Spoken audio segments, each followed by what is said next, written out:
Hello and welcome to another episode of I Am Trans News.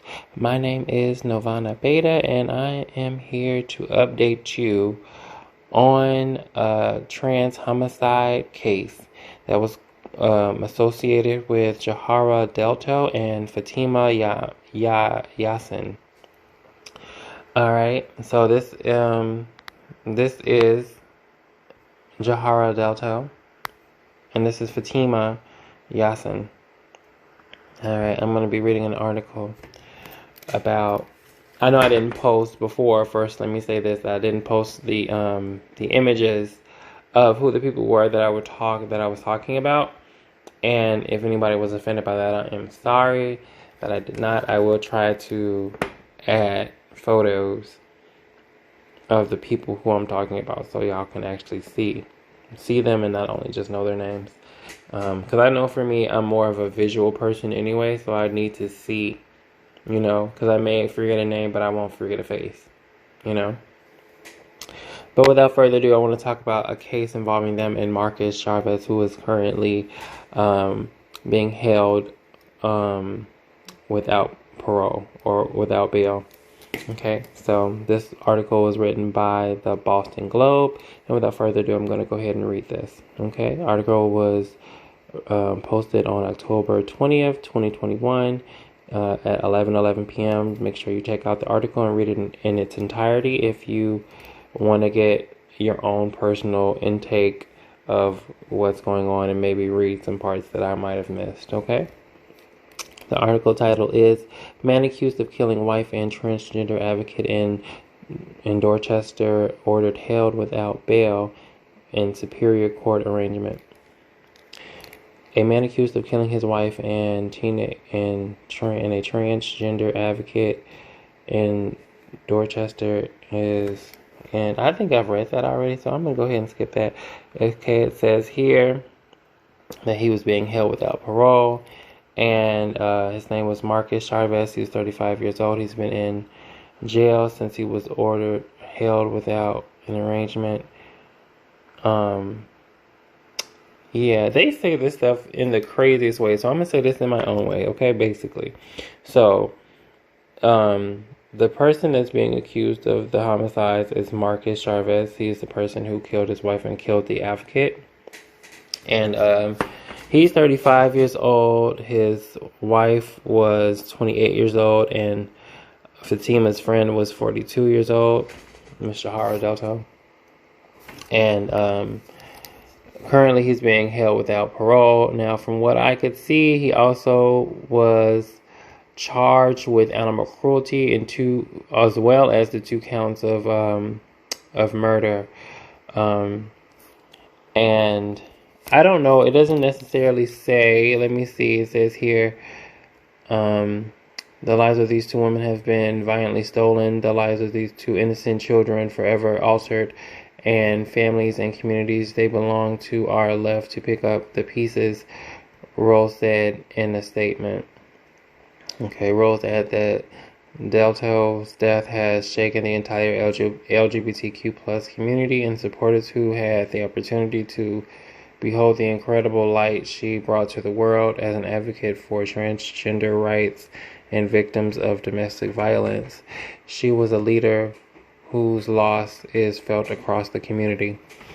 Okay, it says Chavez attorney could not be reached for comment Wednesday night. Okay, so let's continue to read. I'm sorry for that beginning. Let me just also say, because I'll be reading stuff sometimes and it just don't be making sense. I'll be like, I don't know if that made sense to y'all when y'all were reading it, but it didn't make sense to me. So I'm sorry if people felt like, oh, whoa, this person don't know what the hell they're doing. But, it is what it is. I've recorded this a couple of times, and so I'm not going to keep recording it over and over and over again.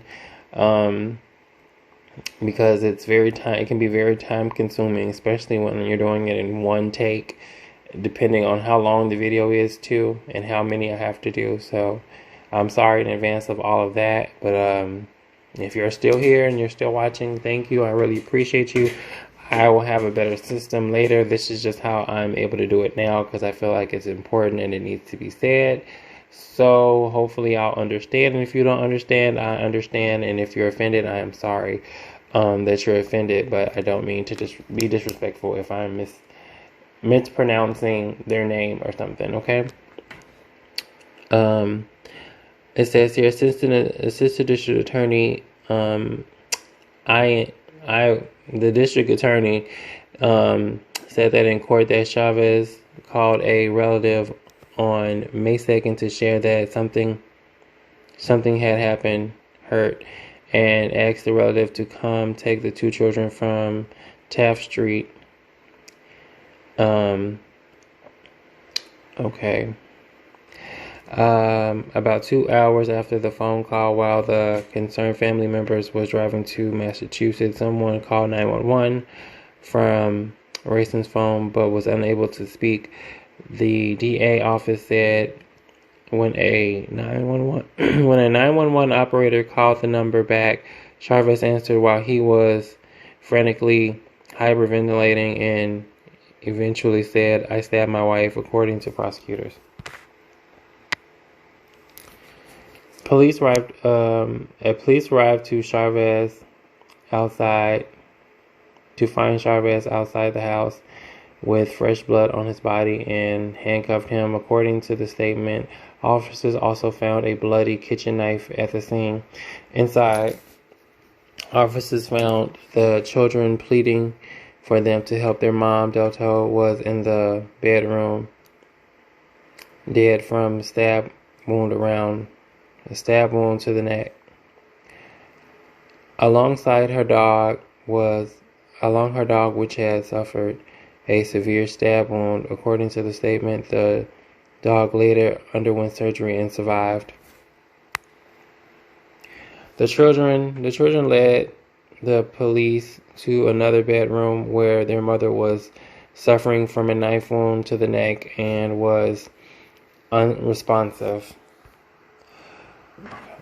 And this is Marcus Chavez. This is the person who committed the crime and killed these two young women and a dog.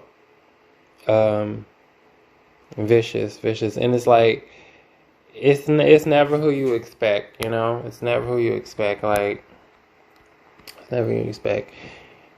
He doesn't look remorseful to me. He looked like he snapped or something. And we'll never know the real truth because, you know, Jaharia Dealto and Fatima, they're gone, so they won't be able to tell their story. But maybe those kids will. So those kids will be able to tell their story and what happened. And if they're old enough to even say those type of things, you know, or even have the concept of those type of things, you know, and I'm sure those kids are going to be traumatized for life. So Marcus Chavez basically just decided to destroy 4 lives and take 2 lives, destroy 2 other lives, and destroy and alter and bring a lot of sadness and loss to the families that are attached to Fatima and Jaharia. So, with all that being said, I want to thank y'all for watching this video. Please make sure that you like, subscribe, and follow. Hit the notification bell. All of those things help my channel and the algorithm. So please just make sure that you do that. Make sure you share the content as well on other platforms. I feel like I'm getting better at this. I feel like I'm getting better. And I'm sorry, like I know this is a serious subject, but I do feel like I'm getting better at this. Like I know, like if y'all stuck to the end, I'm so happy that you stuck to the end. But you know, because this is hard. This is like not easy. Even if I read, you know, even when I read the stuff, and then I go back and I read it over, it's like, okay, my head is in so many different places, you know. So, because like I said before, this is new to me. So, show me some love and, you know, show these people some support. And, you know, if you're trans, you need to know about this type of stuff as well, definitely, because, you know, it affects us because, you know, these things go to court. And just like when people used to be able to say, oh, you know, they didn't know and all this other stuff, like, you know, all any case that is involving us, we need to know about, you know, especially if it's murder and a homicide, um, because at the end of the day, they both didn't deserve that, you know, those children didn't deserve that, and I just feel like I hope he goes to jail for a long time, and I'm happy he's not on bail. Um, with that being said, like I said, you know, hit those buttons, leave that comment. And again, I am Trans News, and I will talk to y'all.